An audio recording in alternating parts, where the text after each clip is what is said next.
जय गुरुदेव। सभी को प्रणाम। उपासना समर्पण योग अध्याय 13 डे 65। आइए, शाश्वत सनातन मुक्ति का राजमार्ग, इस वांग्मय का आखिरी टॉपिक, जिस स्वाध्याय में हम पिछले इसमें जो सीखे कि किस तरह से धर्म के नाम पर पट्टी पढ़ाते हुए लोगों को अपने चुंगल में मुक्ति दिखाने की इसमें ले जाते हैं, ऐसे लोगों के बारे में। और इसमें हमारे विवेकहीन इंसान जो फंस जाते हैं, गुरुदेव ने बताया। अब आगे कहते हैं, धर्म जीवन की परिपूर्ण अनुभूति का नाम है, ना कि पलायनवाद का पर्याय। इसी आशय का मंतव्य प्रकट करते हुए मूर्धन्य मनीषी कॉलिन विल्सन अपने पुस्तक स्वावलंबन the utmost goal of the human life, इसमें लिखते हैं कि इन दिनों हमारी स्थिति ऐसी है जिसमें हम निस्सार में सार की तलाश करते हैं, और जो सारयुक्त है उसे मृग मरीचिका समझकर उसका परित्याग करते हैं। वस्तुतः धर्म जीवन का पर्याय है। वह हमें जीवन जीने की कला सिखाता है। उसका प्रयोजन जीवन की पूर्ण अनुभूति कराना है, ना कि स्वर्ग मुक्ति का सब्जाबा दिखाना है। और जिस दिन मनुष्य को धर्म का यह मर्म समझ में आ जाएगा, उसी दिन से उसकी दिशा बदल जाएगी। वे आगे लिखते हैं कि इस प्रकार धर्म की सही परिभाषा समझने के पश्चात जब मनुष्य की दिशा परिवर्तित होगी, तो फिर उसके जीवन का लक्ष्य स्वयं जीवन की पूर्ण अनुभूति करना हो जाएगा। और जिस दिन जीवन की संपूर्ण अनुभूति होगी, उसी पल उसे स्वर्ग मुक्ति का आनंद उपलब्ध हो जाएगा। अब यहाँ पर ये लेखक का कहना कितना सही दिख रहा है। मरण के बाद अलग स्वर्ग या नरक मिलता नहीं, जो हम यहाँ जीते जी बनाते हैं, बिना अनुभूति के अपने ही मनमानी से जीवन बिताते हैं। जीवन का पूर्ण अनुभूति नहीं मिलता है तो जीवन नरक बनता है। तो फिर इसी जीवन में स्वर्ग और मुक्ति दोनों का आनंद उपलब्ध है, और उसे नरक या स्वर्ग में बदलना हमारे ही हाथों में है, क्योंकि सारे जीव में मनुष्य को ही विवेक, सही गलत पहचानने की क्षमता है। और आगे गुरुदेव दूसरी किताब के बोलते हैं, पैराडाइज और inferno the two ways of thinking नामक पुस्तक में लेखक एवं प्रसिद्ध दार्शनिक बर्नार्ड विल्सन अपनी उपयुक्त कृति में लिखते हैं कि स्वर्ग मुक्ति वस्तुतः जीवन से परे की स्थिति नहीं है। लौकिक जीवन जीकर ही उसकी अनुभूति की जा सकती है। वास्तव में स्वर्ग नरक जीवन की दो भिन्न चिंतन धाराएं हैं। बहुत गहरी तरह से इसे समझना जरूरी है।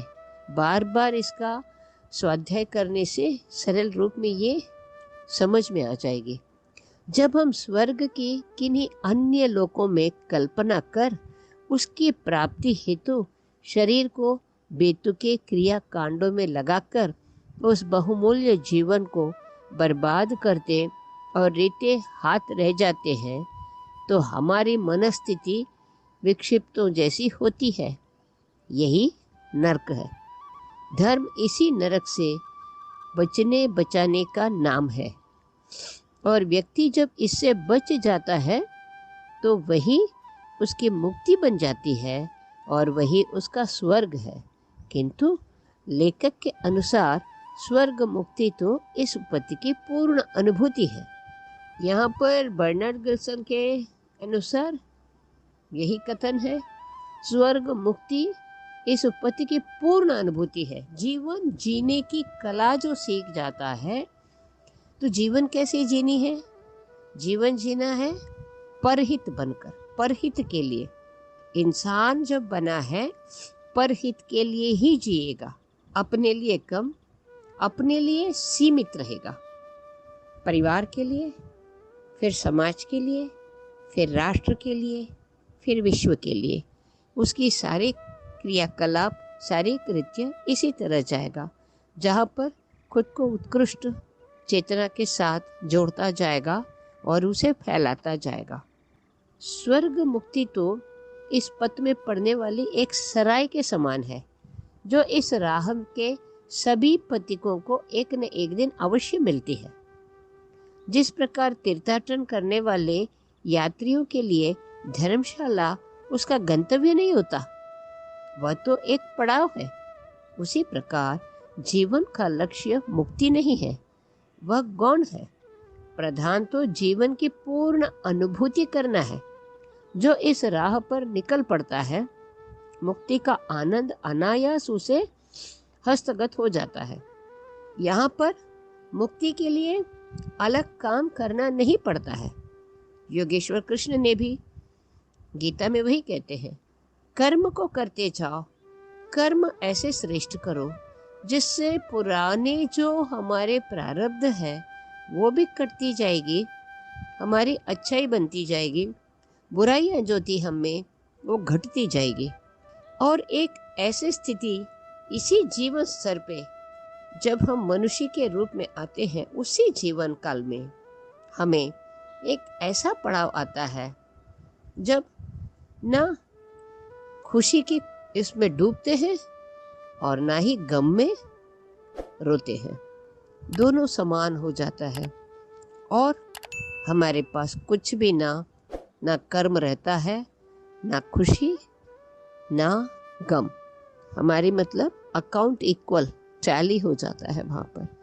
फिर अपने आप वो मुक्ति की तरफ आगे बढ़ते हैं। उनके अंदर में जीवन पूर्ण तरह जीने की वो आनंद भी रहता है और उस आनंद को दूसरों के साथ बांटने की क्षमता भी रहती है, मार्गदर्शन करने की क्षमता रहती है। यही असली जीवन है, यही हमें समझना है। इस बिंदु पर दोनों लेखकों के विचार मिलते प्रतीत होते हैं। दोनों ही इस बात को स्वीकारा है कि जीवन की पूर्ण अनुभूति का ही दूसरा नाम मोक्ष अथवा मुक्ति है और इस मुक्ति को सामाजिक जीवन से, संसार से पलायन कर प्राप्त नहीं किया जा सकता। किंतु आज सर्वत्र हो तो यही रहा है। हम मुक्ति को प्रमुख मान बैठे हैं और जीवन जो सर्वाधिक महत्वपूर्ण और मूल है उसे अप्रधान मानने लगे हैं। इस उलट बांसी के फेर में व्यक्ति उसे भी गंवाता चलता है जो उसके पास होता है, जिसके सहारे वह अपने मनोवांछा को प्राप्त कर सकता था। पर उस बुद्धि विपर्य को क्या कहा जाए जो चावल को गौण और भूसे को प्रमुख मानने लगे। किसान तो खेत में धान बोता है, धान बोता है तो उसके साथ भूसा भी मिल जाता है, किंतु किसान का उद्देश्य भूसा पैदा करना कभी भी नहीं होता। वह तो धान के साथ उत्पन्न हो जाता है, वह प्रमुख नहीं है, मुख्य तो चावल है। तो जो भी कर्म करते हैं हम, उसके साथ दोनों जुड़ा रहता है, पॉजिटिविटी नेगेटिविटी, सकारात्मकता नकारात्मकता। और हर कर्म में तीनों गुण रहता है, सत रज और तम। मात्रा आगे पीछे रहती है।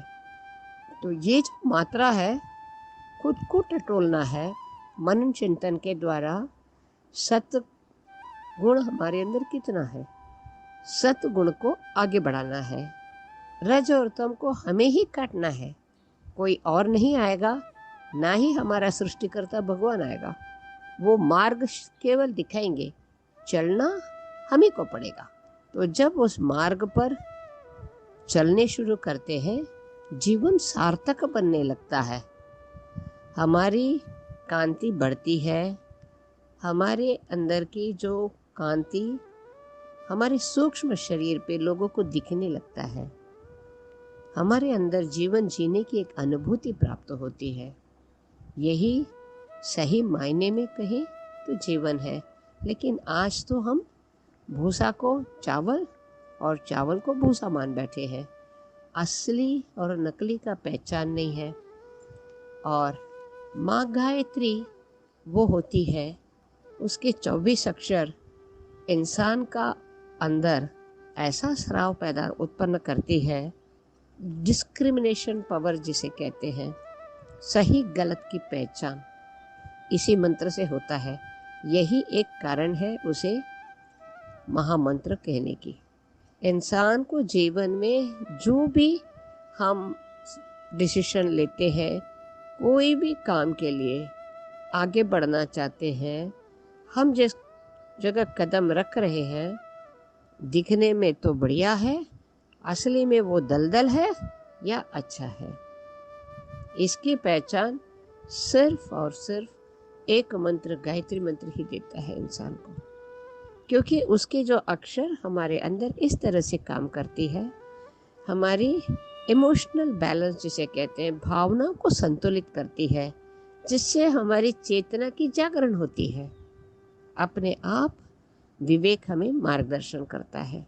तो आइए हमारे अंदर माँ गायत्री की वह शक्ति जगे, ऐसे प्रार्थना के साथ आज का स्वाध्याय को हम विराम देते हैं।